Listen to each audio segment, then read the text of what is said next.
రాజకీయాలు ఎంత చెత్తగా అంటే ఎంత చెత్తగా చేస్తున్నారంటే అంత చెత్తగా చేస్తున్నారని చెప్పుకోవచ్చు. సొంత కన్న తండ్రిని కానీ రాజకీయంగా వాడుకుంటున్నారని నిరూపించారు. ఎవరు? షర్మిలమ్మ గారు, సుజి సునీతమ్మ, వివేకానంద గారి కూతురు.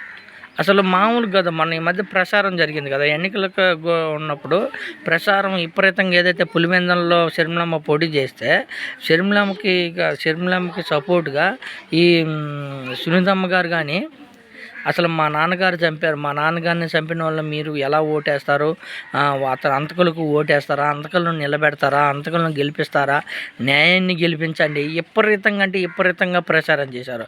అటు పక్క షర్మిల, ఇటు పక్క సునీత గారు అసలు ఏకంగా అంతకునే చేసేశారు అవినాష్ రెడ్డి గారిని. ఆల్రెడీ అవినాష్ రెడ్డి గారికి నిరూపించారు, ఇతను హత్య చేయలేదు, ఈయన కరెక్ట్ పర్సన్ అని కోర్టులు కానీ నిరూపించాయి.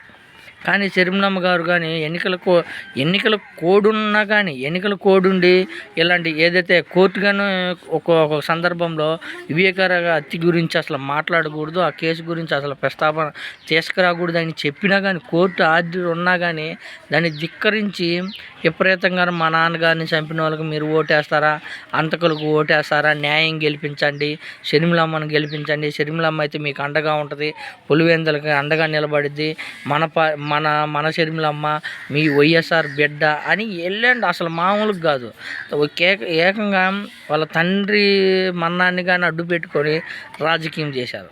అయితే రాజకీయం అయిపోయింది. ఎందుకంటే తండ్రి గురించి న్యాయ పోరాటం చేసిన వాళ్ళు నిజంగా రాజకీయం జరిగినప్పుడు, ఎన్నికలు జరిగినప్పుడు రాజకీయం చేయకూడదు.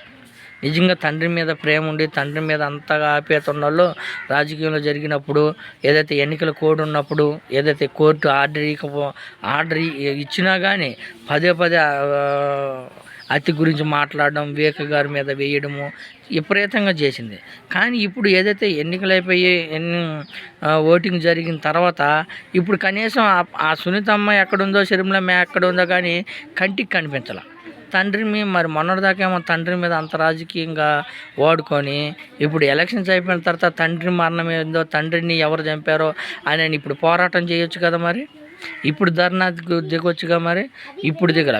కేవలం ఇప్పుడు అర్థమవుతుంది జనాలకు, కానీ అర్థమైంది ఎవరు హత్య చేయించాలో, ఎవరు లబ్ధి కోసం చేయించారనేది జనాలకు స్పష్టంగా తెలుసు. ఎందుకంటే వివేక్ గారు వాళ్ళ ఏదైతే అక్రమ సంబంధం పెట్టుకొని వాళ్ళ వల్ల ప్రాణ నష్టం జరిగిందని ప్రతి ఒక్కరికి తెలుసు. కానీ సునీతమ్మ గారు, షర్మిలమ్మ గారు అవినాష్ రెడ్డి గారు చెప్పారు, అవినాష్ రెడ్డి గారికే ఓటేస్తారా, న్యాయానికి ఓటేయండి, న్యాయం గెలిపించండి అని విపరీతంగా ప్రచారం చేశారు. జనాలకు కానీ అర్థమైంది ఎన్నికల కోసమే ఇలాంటి కథలు పడుతుంటారు, ఎన్నికల కోసం ఇలాంటి మాటలు మాట్లాడతానని జనాలకు తెలుసు. కాబట్టే వాళ్ళు ఓడిపోవడానికి సిద్ధమయ్యారని చెప్పుకోవచ్చు.